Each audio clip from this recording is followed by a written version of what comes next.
I found out my wife was secretly talking to her ex. She was calling our marriage a mistake. So I pretended to be the perfect husband, and I uncovered an even darker secret that changed everything.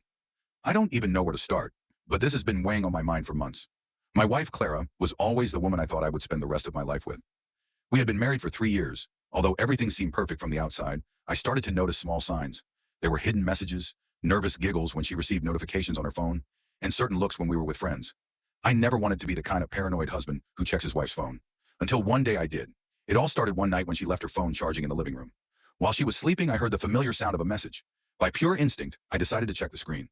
What I saw left me frozen. Her ex-boyfriend, Luis, who she had broken up with years ago and always referred to as part of her past, had sent her a message. The message said something that left me breathless. It said, "You don't know how much I regret marrying him."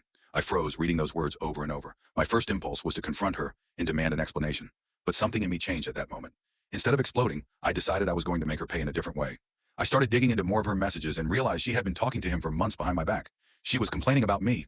She said I had become boring, that she missed her life before we got married, and that marrying me was a mistake. The next day I made a decision. I was going to play my own game. I would pretend to be the perfect husband, just as she expected, and then strike when she least expected it. I changed my attitude completely. I bought her flowers, gave her romantic surprises, and treated her as if she were the only woman in my world. Clara was surprised, even happy. I think she believed everything was getting better, that maybe she was just a little bit. I found out my